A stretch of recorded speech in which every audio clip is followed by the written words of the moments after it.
Hello. Hello, hello. Hi. Hello. I'm Greg. I am Benedict, I'm David. and along with a couple other people, Jenna Blazevich and Joel Korlitz, they're back in Chicago. We have been working on TumbleSeed for a couple of years now. We want to start off basically by showing you the game as it is now. We're hopefully releasing early next year, so we're pretty close. The whole game is more or less there. It's kind of just adding more stuff and making it better. So yeah, we kind of want to show you where it's at, and then after that we can kind of dig into some old prototypes. I went back in the source control and found the long and painful history of this 2-year game. Or it's not that long, but we can dig through the misery of trying to figure out how to make this weird game. So yeah, this is TumbleSeed. It is a game about rolling a seed to the top of a mountain. You can see Greg here starting off in the base camp, and TumbleSeed is what we call a rolly roguelike. So we procedurally generate a mountain. There's basically different upgrades that you're choosing between, and there's this decision tree basically about what you decide to plant as a seed. So you can see Greg is about to roll over a plot of soil here, and he got a little thorn because he's wearing the thorn suit. And so this is basically kind of the core, along with the rolling, is kind of like the core mechanic of TumbleSeed, and kind of choosing what you plant, where you plant it, and kind of how you approach whatever the mountain throws at you.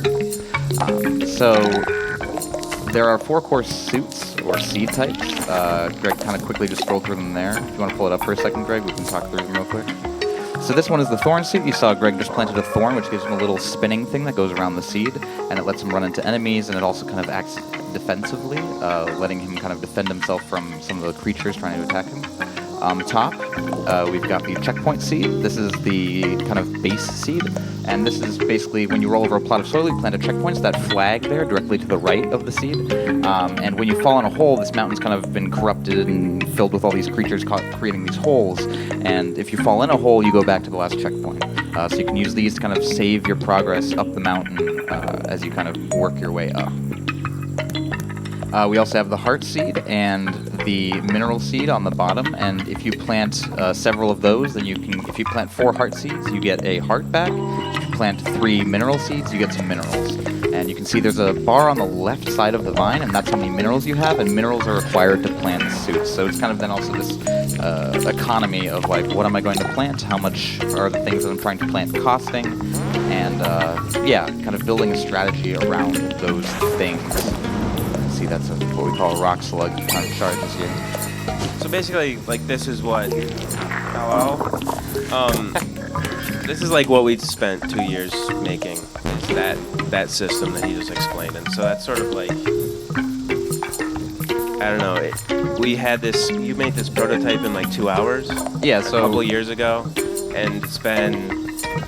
We've had like probably 8 or 10 prototypes that have taken us over the last 2 years, and this system is sort of, yeah, what's taken so long, and it's finally feels good, and so that's kind of what we're going to talk to you about, is just like our path to get to here.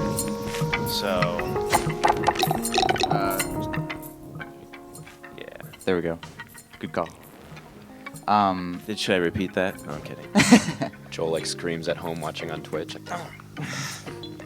So yeah, basically, and we'll get into this a bit more later, but this game, it's very weird to kind of give people a movement mechanic that they've never seen before. That's also very hard. Greg's making it look very easy, but it's actually extremely challenging, and it's something that it's kind of this thing that I like in games where it's kind of like this system that is kind of a little bit removed from you. You don't have full control over it. It's kind of like almost like a racing game in that sense, like where you're kind of like drifting around and you're kind of turning the steering wheel and the car isn't quite obeying what you are telling it to do. But it's kind of about that like indirect control and kind of wiring your brain into that kind of indirect control. And so we actually haven't talked about how you control it. Basically, what Greg is doing is he's moving either side of the vine up and down. So he's using up and down on the left side to move the left side of the vine up and down on the right side to move the right side of the vine up and down. And the seed's kind of just like rolling along on whatever path Greg has created for it to roll along. And so also along the mountain, Greg earlier was just in what we call a crystal room, which is basically where he gets to choose between a couple different upgrades to kind of basically build a little bit of like a loadout for that run. And so the upgrades don't persist between runs, since we kind of have this roguelike structure. You kind of get those upgrades for that run, and then you start over from the beginning. And there's also randomly planted things throughout the mountain, kind of these random plots of soil, and one of them that Greg just came across was a poison plant. So now if I get hit or fall in a hole, I die. So this is kind of like no matter how much health I have. This is kind of like the ultimate glass cannon approach to playing TumbleSeed is the poisons. So if Greg kind of gets this poison cloud and touches enemies with it, they become poisoned. Then they can carry the poison to other enemies. So you can see there he kind of passed along his poison to those, and then they'll die after a few seconds. But this is basically extremely risky, but the kind of, the benefit of it is that you're killing all of these enemies, and you can really kind of farm a lot of minerals off of these creatures. And then if and then there's also an antidote in the game, so if you kind of get lucky with that or find one of those, then you can kind of, cure yourself of the poison after kind of getting your economy really strong in the beginning. So it's those kind of decisions that it took us such a long time to find, like that kind of structure where these interesting things happen, and you're like, do I want to poison myself? Like, he could have not poisoned himself, but now he would have much fewer minerals. You can see right now he has 20. You can see on the left side there of his vine, and 20 is a lot of minerals coming out of the forest here.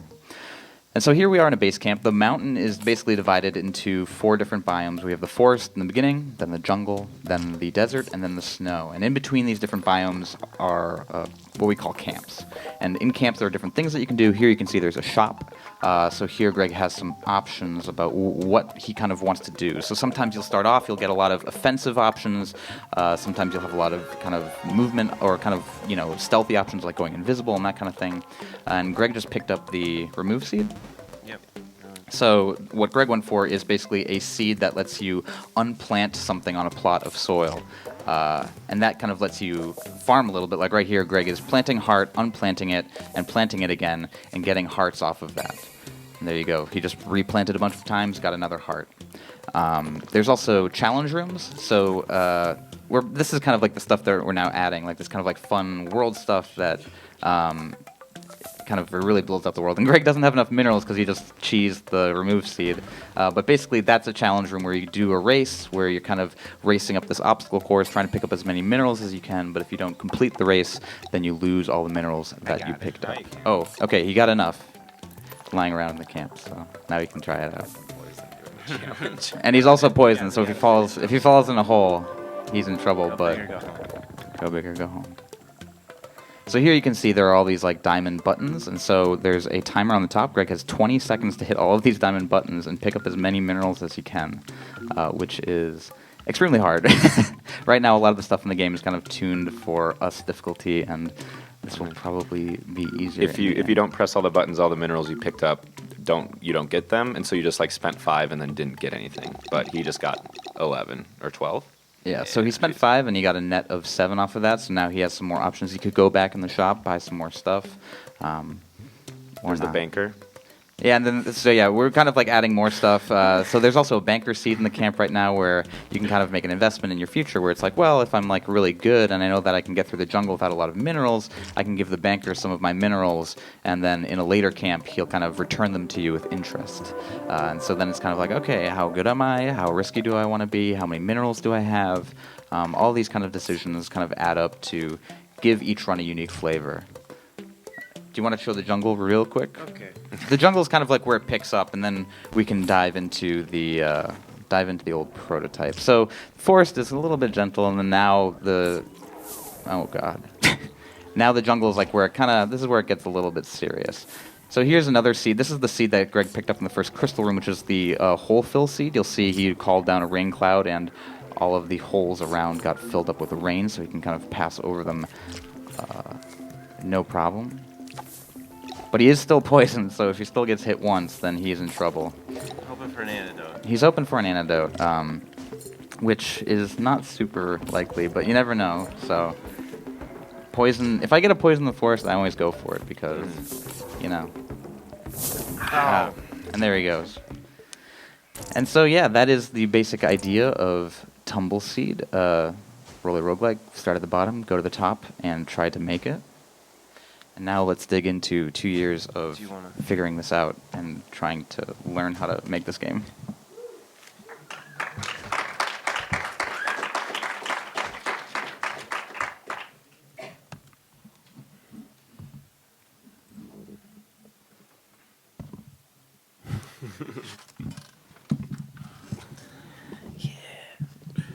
All right. So, 2014. Let's step into a time machine. 2014. So this is based on sort of this old arcade cabinet called Ice Cold Beer. Did you say that? I blacked out. So basically, no, yeah. It's but like I this- actually queued up a vine of Oh, it. okay. So here's me playing Ice Cold Beer. Wait. All right. We're gonna do sound. Great music.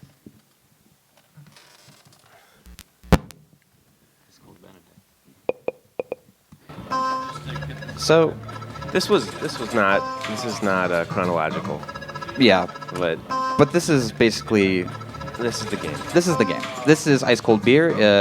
We have an arcade bar in Chicago called Logan Arcade, and they had a copy of it, and we kind of fell in love with it. Basically, the game is a physical game. It's from 1983, and you're balancing this marble and trying to push it up this wall, and this wall has a lot of holes in it. And you can see there is a blinking hole, and you're trying to get it into the blinking hole and avoid all the other holes. And you're kind of controlling either side of this metal bar, moving it up and down, and trying to avoid all the other holes. And as you get into a target hole, a higher up hole gets lit up, and that's the one that you're trying to get into. So basically, I played this, and then I played this like before that, but anyways, we basically were like, wow, this is a very cool mechanic. Why has this game mechanic never existed? It was just you. Yeah, that sure. did this. Okay. Yeah, it was we would play this like in between Killer Queen rounds. Do you guys know Killer Queen? And we got pretty competitive with Killer Queen in Chicago, and then then you decided to make this one night. I guess it just like took an evening before like a little Chicago meetup. Yeah, so on a Saturday we had Indie City Games meetup, which is kind of like the local Chicago indie games meetup, and I was like, oh, let's try and make a prototype. And this is like a slightly later version where I was like learning do tween, so I made things like bounce around a bit. Looks real fun. So basically, like this was the first thing that I made, and it's basically just in Unity, like a box. Like a sphere that rolls around, and you're moving this box up and down. And then I basically just added these targets that you're kind of like trying to get. And when you roll over them, they turn green. And this game is insanely hard. Like it is still difficult for me now. And this was like a big thing that took us a very long time to realize was like the difficulty of like gravity. It makes a lot of sense in Ice Cold Beer because you're playing with like physical objects, and everyone's like, oh yeah, like that's how fast a marble rolls. Like that makes sense. But for a digital version, everyone's like, why is it going so fast? Like what? Why doesn't it stop when I like go the other way? And so that was like a big thing. And honestly, like as you'll see as we move through these prototypes, like they kind of like stayed this hard for like a very long time, even a year and a half. It was only like after GDC when we took it to GDC, and everyone was like, oh, this is too hard. I think it was Ricky Haggett who's like who took us literally into a corner and was like, yeah, this is, you got to add some terminal velocity to this. Yeah, thank you everyone who yelled at us.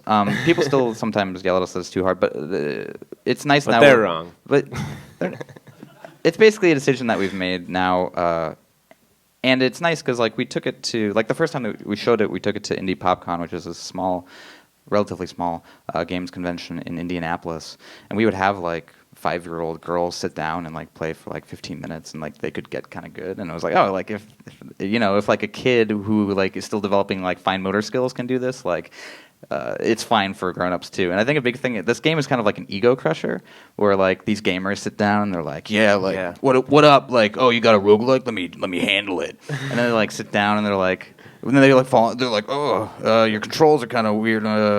It's bad controls. Like you might want to work on that. And I'm like, well, like maybe you should be okay losing sometimes. So and I made a Vine that day. So here you can see this is Indie City Games. This is local game designer Chris Wade playing it.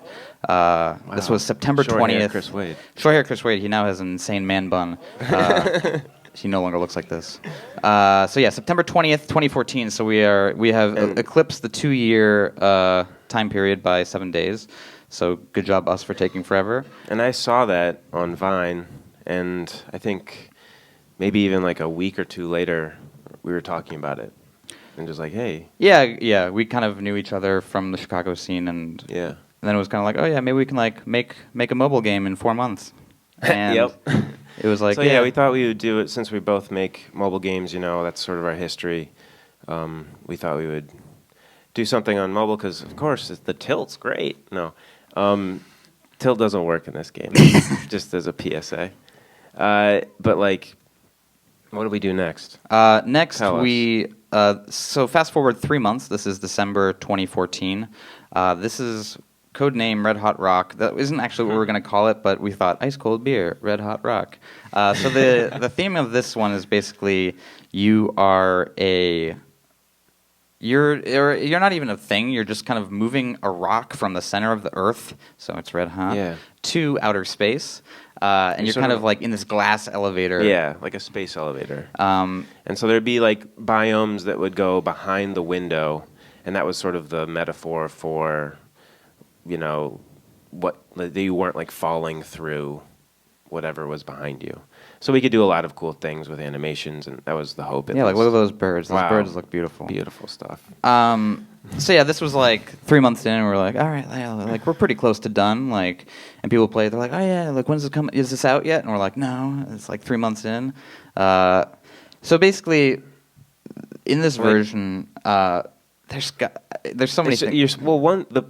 The big thing is look how close you are, like how big the seed is, and that's something because I have like my iPhone 5 because I refuse to get a new one, and it's just you can't. That's as small as we'd have to make it for if we're gonna do just iPhone and mobile, and you lose something because in the end, like Ice Cold Beer is actually kind of like a mountain climbing game. It has a lot to do with seeing the path above you, seeing all these ways you can go left, right. Maybe I can get through there, and then I can go down here. And this is just kind of, you just don't have much of that. You can't, and that's why it's a vertical cabinet as well. I mean, there's reasons they did it the way they did it. And with a horizontal game, we can't really make a vertical screen game. Even on phones, it would be a problem. So that was a big thing later. Yeah, this took us a long time to realize. Yeah, that was like 8 months in or something. So like the mechanic here was basically like there are these targets and they count down in the score. So you have a score on the top right, and you can see this pink thing above me is counting down, and whenever I hit it, that's how many points I add to my score, and then the next one starts counting down. Yeah. And so this was kind of inspired by Ice Cold Beer, and like the way that they do it is it's just how long it takes you to get to the next target is how many points you get. And then we were like, oh yeah, this is so deep because you can like skip this one and go to the next one and get full point values for that one and not get the previous one, which is not really that deep at all. But we were desperate to make ourselves feel good. And then it was also kind of like we got the horn. Yeah, what's that? Yeah, I don't know. No, that's the item, right? Now you get to like fall in a hole and you're fine. Oh God. I don't know. I don't remember honestly, but yeah, there's some kind of horn deal, and then we were like, oh yeah, like let's have bumpers because that makes sense in a space elevator, and it was kind of like very arcadey. And then we had like chameleon. We had like weird, and then we were like, all right, let's add some enemies, and then we're like, okay, what does that mean? What does he do? What are the bombs? I was trying to remember what the bombs do. No, that doesn't do anything. But basically, like we were like, all right, everything's gonna work like it was a physical thing. So this thing like pulls you over, and it's like, okay, that is kind of bad, like not super interesting. And then we were like pigeonholing ourselves, like, all right, like everything has to like interact with everything else, and like this is we've just got to have like things that like totally like bounce the ball around and yeah, there's birds and stuff, and I think at one point they interact with each other and the enemies and yeah, so we were kind of like trying to force these things that kind of like are interesting and okay. But the core of it, like we would go back and play Ice Cold Beer periodically, and it just was not. Yeah, we were like, why is Ice Cold Beer still like way more fun than our game? This is bad. And that's like in the end, even today, we realize the feel and the controls of our game are never going to be never going to be as good as Ice Cold Beer because you have this physical wooden and metal thing, and it's got stickiness and like old bubble gum and Right, and it's weird like there's like this things and, telescoping bar that has to be like greased, and sometimes it isn't greased, and sometimes it like jumps. the magnetism in the left side is different, and for every cabinet is different, and you totally just say, oh, that's fine, because It's a physical, physical thing, and and, you're like, that's yeah. how it is. Whereas in a digital game, you can never do that because it would just be immediately unfair. So, and like an example of us trying to like add enemy depth here is like this bird who kind of chases you, but you can like lure him into holes. Like, whoa, that's deep, man. And so then he falls in. And so we were just like desperate for anything that was like trying to interact with other things, because then if you lure the bird into like the lizard mouth and the lizard pulls the bird, and we were just like, oh god, we want everything to interact with everything else. But then like prototyping anything was like impossible, because it was like, well, does it like roll? Like, does it like behave in this like weird way that the world behaves? And anyways, it was very Try getting hit by the bird. yeah, I can kill it because I have the thorn. That's But the I don't thorn. I don't know That's the why thorn. I don't know why I got that in the first place. Anyways, and then this guy like bounced off the bumper because we're like, everything. I think he will. Yeah, because like everything has to interact with everything else. Anyways, so this was like a horrible, or not horrible, but like we kind of hit this point where we got like really frustrated, It just wasn't. and it wasn't fun, and we couldn't figure out why. And I think part of the reason was just we were inspired by this game that's arguably really elegantly designed and kind of a beautiful game. It's just cool. You have this simple map of holes, and you go to the first hole, the target, and then that becomes an obstacle, and then you go to the second one, and you just keep going back, and you have like a relationship with how your target changes, determines how you go, and what you think about the ice cold beer, I guess glass that it in the mug. And it just wasn't, and we wanted to make something that took it further, because that's the whole point of our when we set out to do this, is make an ice cold beer inspired thing that Does more that, like, it does couldn't more do. and pushes it further, and so we had sort of this burden that we wanted to just to make good on. And so this is when we had our first like crisis, like our first like life crisis. Well, in relation to the game, like a game crisis, but also stress crisis. Because we were like, oh yeah, this game was going to come out like 2 months from now, but like it's not good. So what do? What we do is we make an entirely different game. And so this is this is us like really going off the deep end a little bit. This is a game where you're like controlling either side of this bar. Oh, you can only do that. And so it's kind of, this was and still like a mobile game where you're kind of like, so you control like the right side or the left side here. I can only control one because I'm not on a phone. But then there's basically like these different enemies, and they're all trying to go to like their home. So you can see there's like circles coming out of the circle dispenser, and they're trying to go to like this triangle, or like the triangle home is down here, circle home is down here, square home is down here. And once they get to the bottom, game over.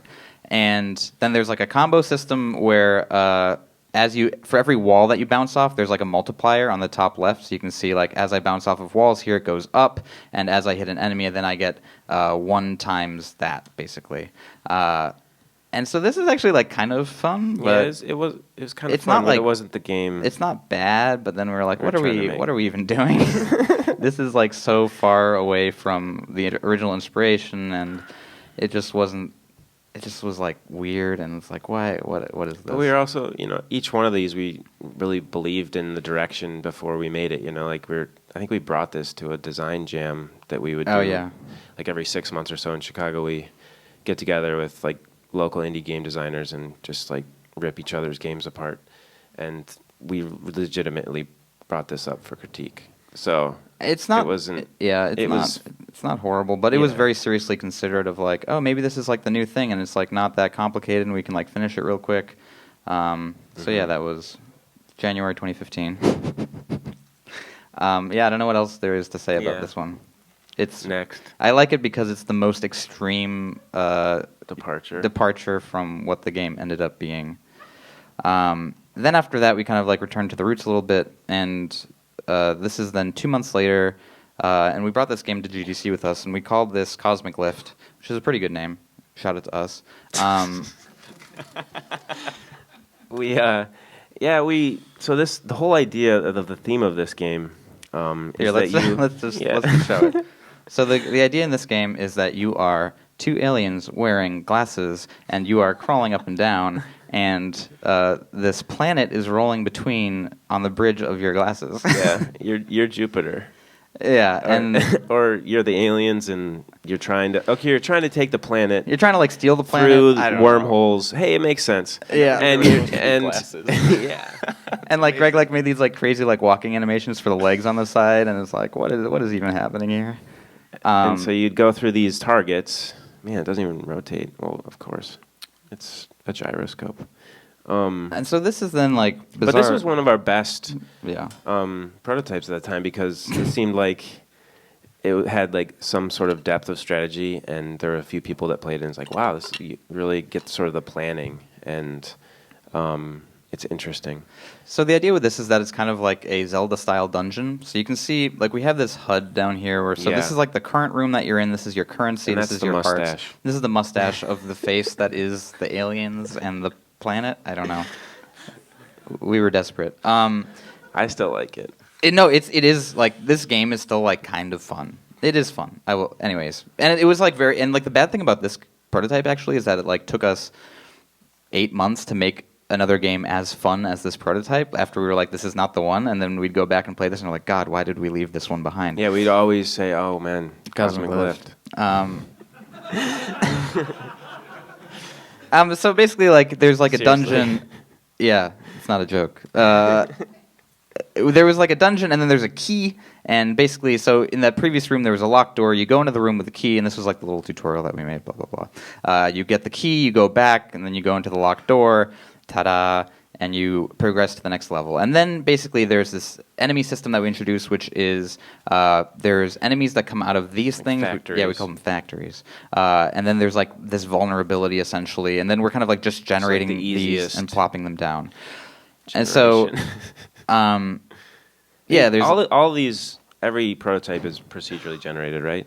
Pretty much. Yeah, except that for the was very that was a first big prototype. part of. It's like, well, it'd be easy just to procedurally generate circles because it's just circle collision, and so. So that if I was a run big- over this vulnerability, then they all die, and I can progress. Yeah. Yeah. So then basically we had like 3 different enemy types. So then there's like that pink guy who like follows you. Then we had this like orange guy who like blasts Shoots, you. yeah. So you'll see I'm probably gonna blast in the face now. Okay, it worked out. So yeah, it's kind of like this like dungeon game where you're kind of exploring and you're like, what's to the right? I don't know. Let's find out. Okay, it's nothing. What's to the bottom? And so you're kind of just like navigating around this dungeon, kind of like Zelda style, Isaac style. Okay, so here's the locked room. Oh, and What's here's the a mouth? Oh, is here's that a a shop? This might Let's crash. go in. This might crash Oh. the game, but let's find out. Yeah, and then we had like a mouth, and this was like the shop, and we're gonna have like the things that you buy like hanging as like these saliva droplets. I don't know. It was weird. It was great. Yeah. Oh yeah, and so that you can spend 10 currency to get a heart, or you can spend. I have no idea what I that think that does. speeds you up or something.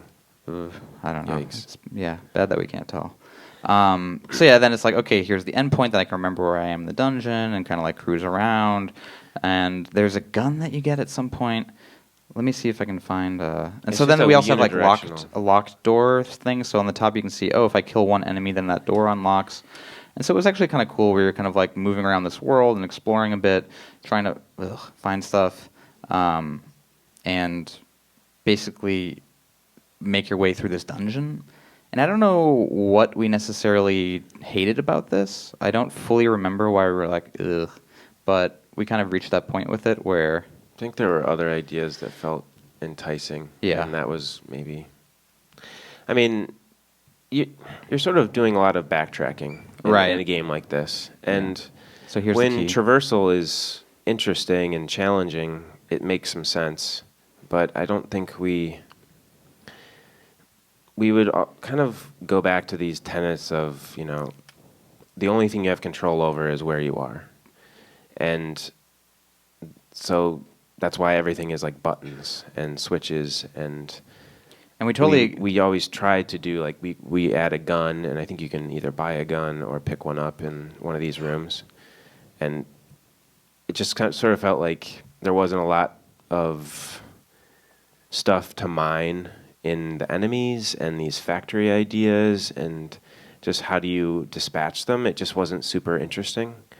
just hitting a button and killing the factory. I don't know. I mean,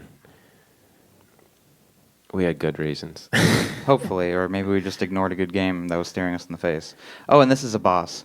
So this guy like unleashes these guys, and he has like multiple vulnerabilities, and you hit him, and then he gets hurt, and then you have to hit all 3 switches. But he's like kind of creating all these guys that march around and create this kind of like cascading chaos that you kind of have to deal with the longer you take.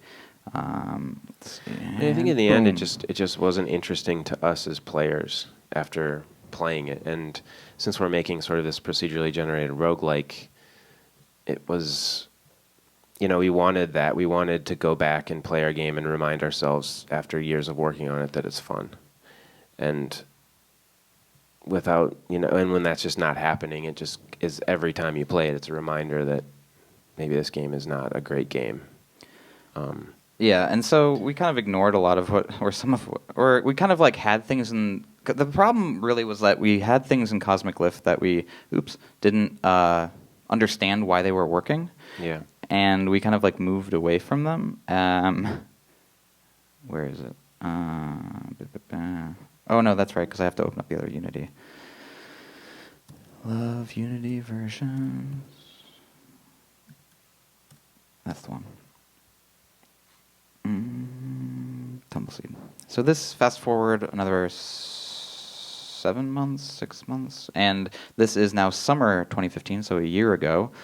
This is when we came up with the name TumbleSeed. We kind of started thinking about theme more and like what makes sense for a theme. Going up a mountain is kind of the thing that we kind of landed on. And yeah, we started talking to Joel. That's why we have some like sound effects. Yeah, there's like some wind sound. And then we had this. Oh god, there's so much wrong with this. Basically, we had this really like convoluted season system where it's like, okay, you're a seed, and there's a mountain, and the mountain is sick, and you have a certain number of seasons to try to fix this mountain. And so we had this really cool effect. I think it happens. No, maybe it doesn't. Anyways, so it's the next version, I think. So Ben, basically, like Greg was saying, we had this system where you were rolling over stuff, and it was really natural, where it was like, oh yeah, like this is a game about rolling. The way that you interact with the world is by rolling over things. And we took that lesson that we didn't understand, and then we completely ignored it by making a game with a bow and arrow. And so this is... And as if the game wasn't hard enough, we now added another button, which is like you pulling back this bow, and we're like, weapons in games. Everyone loves weapons. We were like constantly searching for like a verb to, just like an action, and since we moved away from mobile, we could have spacebar or A, or that would be fine. Like one button was about as much as we'd want to add, because rolling takes so much fine motor control. And yeah, like for us it was fun. Ish. Like playing it now, this is probably one of the worst prototypes that we have. I think this was also the first version that I played of much at all at the time. Right. This is when you came in the lake house and we went to the golf cart. Yeah, no, I was working on like a different project at the time, and us and a few other friends were just like remotely working on things. And at the time, I'd seen this game like from the sidelines, like, oh, my friends are working on this. But like, they're like, hey, can you like play test the game? And I was like, sure. And the bow thing definitely did not connect with me personally at all. So the problem with the bow is that like as soon as we give someone a weapon, they're like, oh, this is a game about killing things, and I want to kill things. And then there's this movement mechanic, and they're like, this movement mechanic sucks. I just want to kill stuff. It's getting my way. And we're like, well, the movement mechanic's kind of like the whole game. And they're like, no, it's not. It's about killing stuff, and you're not letting me kill stuff because you're making me move in this like annoying way. And I was like, oh, that's bad if you don't want to move. Like, that's kind of the reason why we made this game in the first place, is to move around. And here's like a weird prototype. What's happening here? Here's like a weird prototype that like somehow is in this version. He gets on the vine. So then we had like these enemies who like get on the vine and like roll around. And then it's like, oh yeah, like you can then like run it into like this wall thing, and then the wall thing will like kill it. I was like, okay. Well, there's supposed to all these spikes eventually, but yeah. Yeah. I mean, it's coughing. It's coughing. Don't sue us. Boom. Yeah, and then it was like, okay, and then we'll have like, basically we were constantly searching for like, yeah, these like veins of game design that we could just latch onto, and the game would kind of like design Right, itself. and weapons are one of those. There's a very well-trodden, tech tree of guns and power-ups and side-scrolling, like a Gradius type thing. Or, we can just mine those things and come up with things that'll make people feel powerful and want to progress. And that's one of the things we tried to add, and this didn't really work at all. Yeah. Oh, look, a checkpoint. That took a very long time. Jeez, that's brutal. So, oh, hello. Oh, that's right. Oh, and then we're like, yeah, it's Dark Souls. Yeah, Dark Souls. So yeah, then you're like going between these things, and then there's like a shop you can, here. teleport between bonfires. Oh god, and then like we respawn enemies, and then it's like, so basically you can tell this bow also is not very fun because it stinks. Like if I shoot, it just like falls on the ground, and it's like, oh boy. So then we were like, yeah, we're doing that because now we can have upgrades. Yeah. So then you like buy upgrades with these gems that you get, and now like the bow is like slightly better. Let me pick up this arrow. But we did have some things that were interesting to us. Like, you have 3 arrows, and you have to go get the arrows that you shoot. And so that sort of is like a self-directed place that you have to go. And that was always fun to kind of go to a specific place, just like with the buttons, killing the factories and things like that. I think the game just crashed. Yeah. Well, good job, we me. got the gist. Past me. Yeah, so yeah, that's basically, anyways. Yeah, I mean, it really did come down to just not understanding what the game was about and like the lessons that we sort of stumbled upon and forgot. And then we had to remember over so many months. Yeah. What's the next one? I think, honestly, that's the only ones that I had. Oh, yeah? Because, like, basically from there... I actually gave a talk at, like, University of Iowa after, like, while we had that prototype, and I'm like... And the last slide was like, and we figured it out. It's the bow. It's the bow. It's everything. And so it wasn't until, obviously, I don't know, I think it was like 4 or 5 months ago that we solidified this whole idea of, like, Mega Man-style suits and wet in like the fertile soil, and that was really where everything like that idea eclipsed everything we'd tried before. And the reason why it works is like because you're still moving. Like all of your interactions with the world are just moving. Like you're rolling to a place, and when you happen to roll to a place, something happens. It's not like we're adding a thing on top that you have to also worry about. You're not like knocking a bow and pulling it back and trying to like position yourself versus an enemy, and also like release at the right time and make sure that you have the right upgrades, and all of those things kind of just distracted from the core, which was movement. And so this game is really a game about movement and figuring that out and figuring out how to build a game around it. Since we couldn't really lean on any kind of past tropes, just took a very long time. And that's kind of like the story. If anyone, I guess, should we do questions? Yeah. Anyone has any questions? I have no idea how we're doing on time or what the time block is. Okay, cool. So let's chill out and do questions, I guess. Davey? Yeah, so I got to play it out here on the laptops, and I knew that it was a roguelike, but I was surprised at how like relaxing I found it to play.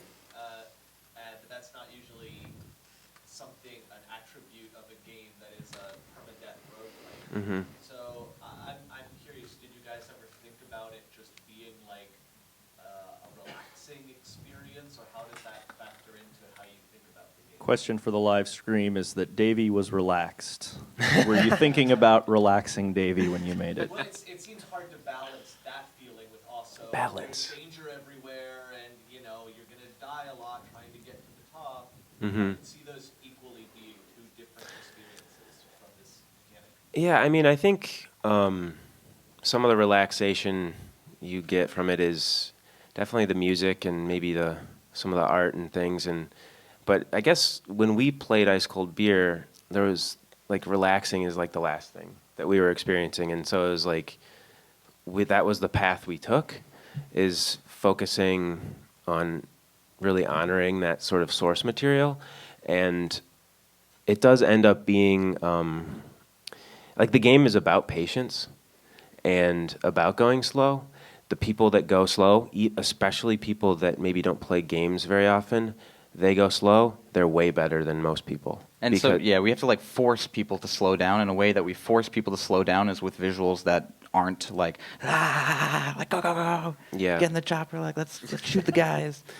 So, yeah, I mean, that sort of came like a little later. Is just like we have to try to promote that idea, and it helps players. I don't know. I'm not really answering your question, but that's kind I of think my also thought part of it is process. like this type of game has a very like kind of aesthetic that is very kind of a lot of kind of permadeath games have very similar Yeah. aesthetics and a very similar target audience.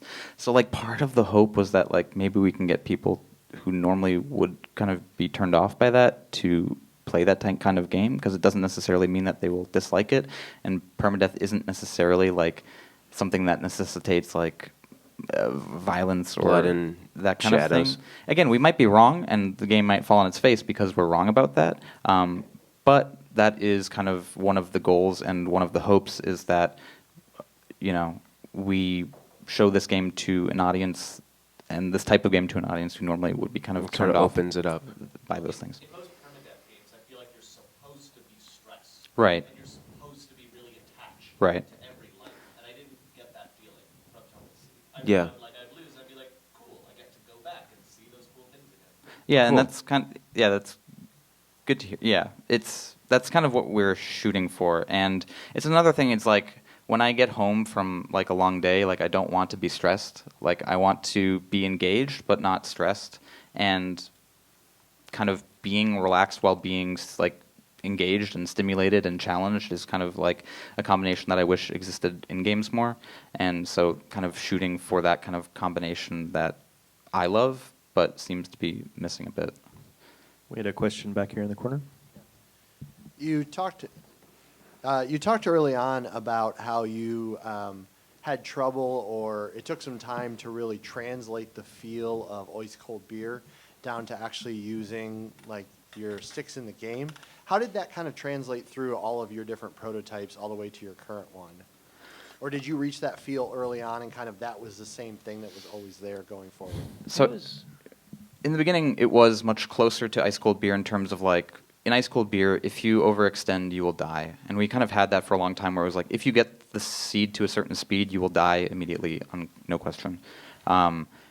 But having that like took away from the game. Basically, like we started experimenting with like lowering the speed at which you rolled, and basically more people could play it, and it didn't actually remove that much for us, because the stuff that we were getting a lot out of was kind of the decision stuff and the what suit am I wearing, what suit do I want to buy, where am I, what's my strategy, and so kind of taking down that high end a bit, and also just because the extreme physics again makes less sense because it's not physical.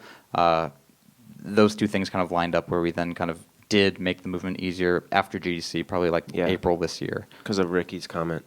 It was, I mean, it was literally just a changing the angular drag from 0 to 2.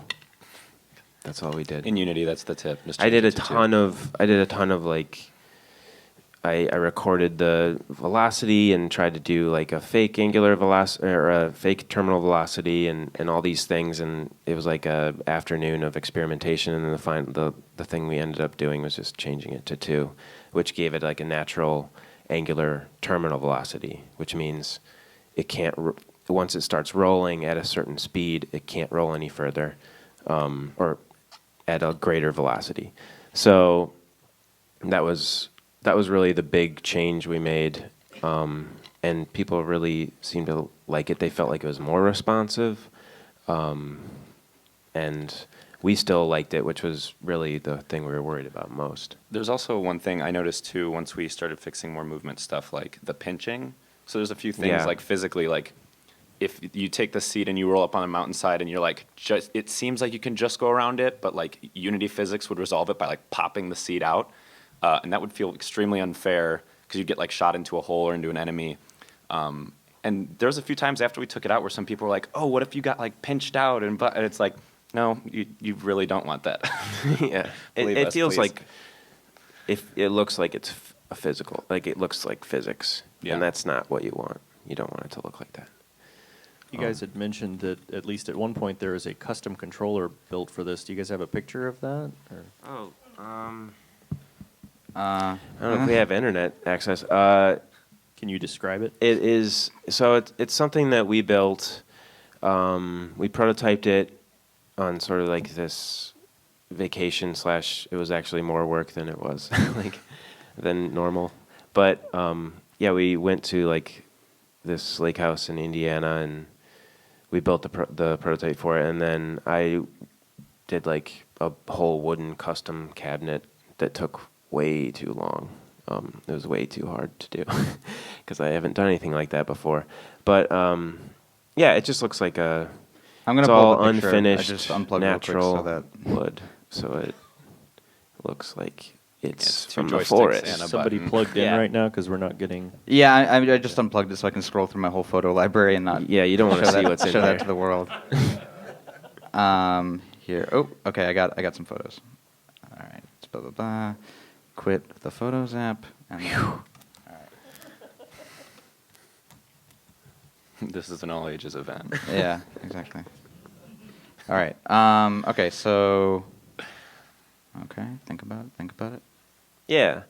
So basically, like It's not there's- up. Hold on. Oh, There it there's is. 2 sticks and a button that changes based on the suit that the color changes based on the suit that you have equipped, and that's it.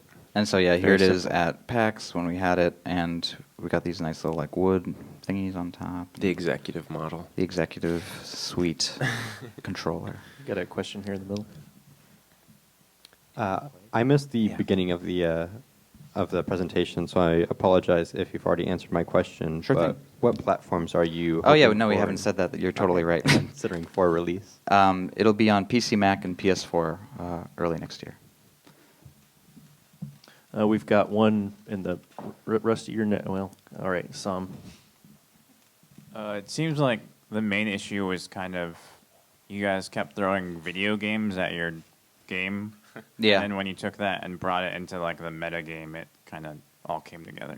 Yeah, that's a good way of putting it. Was like, yeah, we were trying to figure out how this is a video game, and it's just too unlike a lot of video games, and we kept wanting to find it to be similar to a video game that we could kind of lean on and be like, oh, like our game is just like a platformer, but you're rolling, and like boom, we just copy all of Mario's stuff, and we're like done because we spent so much time designing like this weird like system around it. But also, I mean, the solution did come from a video game. It was Mega Man. Like, is directly. It's like, oh, what if it's Mega Man? So, We have another question here in the back middle. Cool.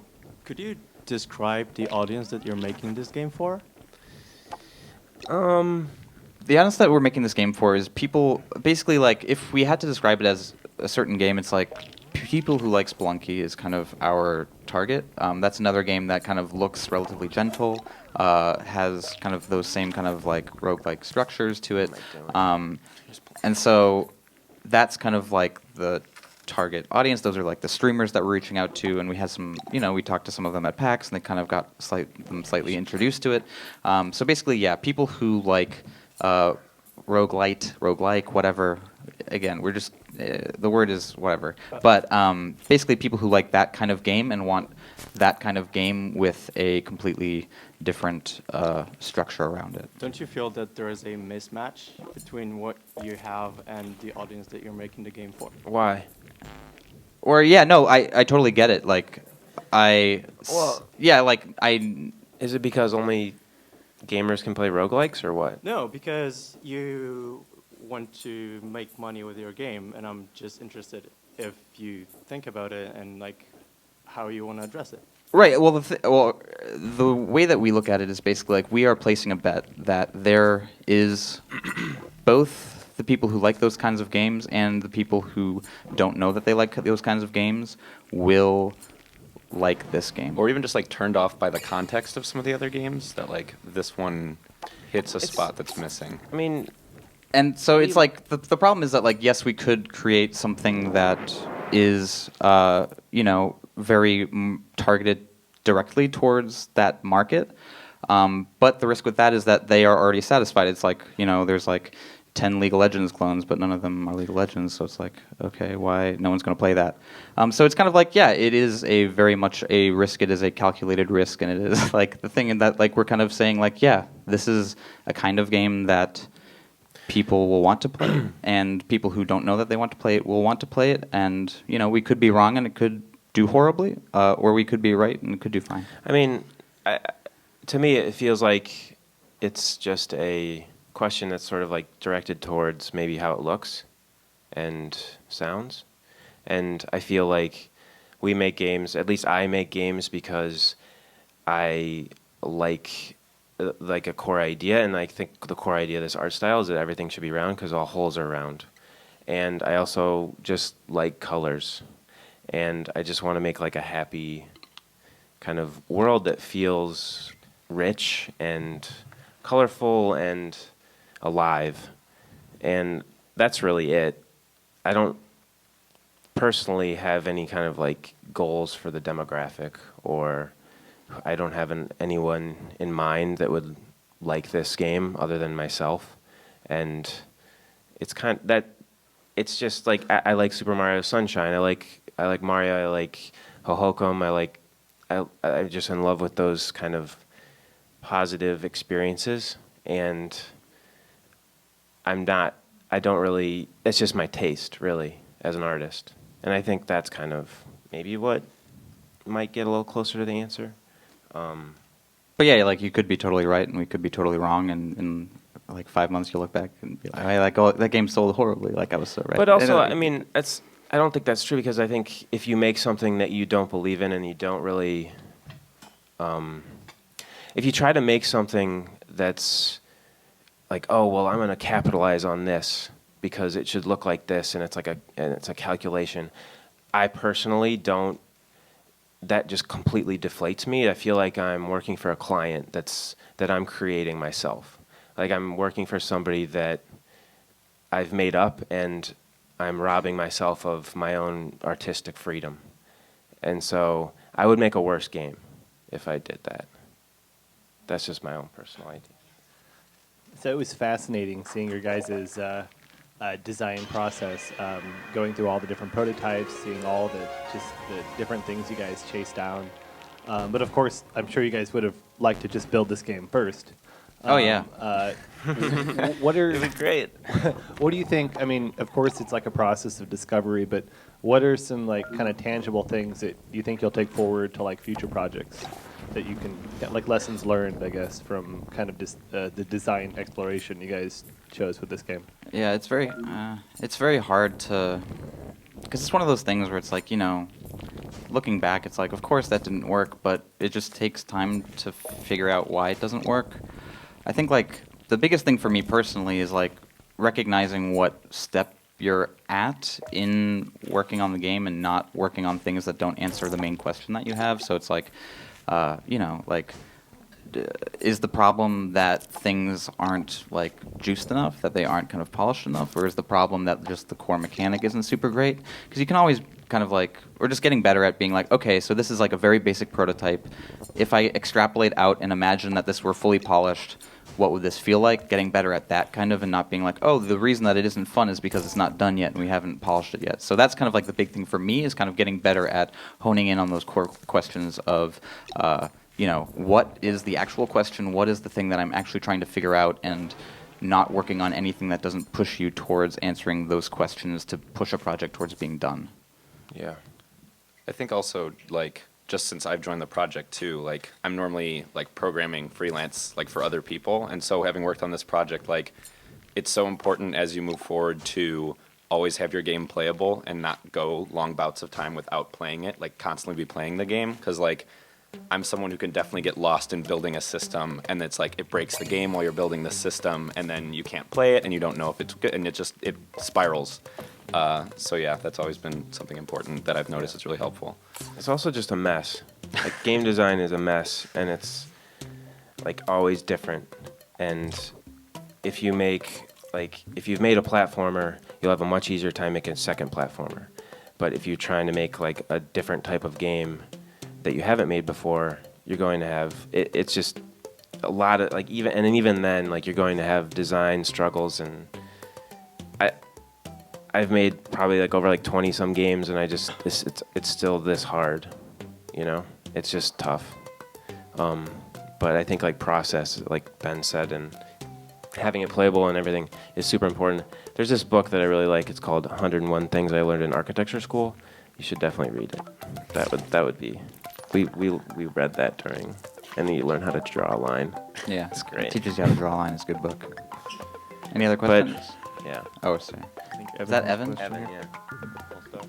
The Ball Star. So, I wasn't here for this whole talk, full Cool. disclosure, but did you say it was your plan now to, you're planning on launching this game on PC and on consoles, correct? Yeah, Mac too.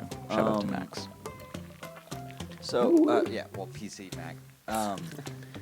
So, Not I always. Guess, something I'm curious about is, and I guess I'll preface this by saying it's a trend I see, especially with independent game developers, that often, if a project doesn't do well, generally developers will be inclined to start a new project rather than to try to change things about the project that hasn't been financially successful. So just hypothetically speaking, if it didn't really find traction on the PC and console markets, can you picture yourselves taking a crack at putting it on tablets, for instance, and seeing how that does?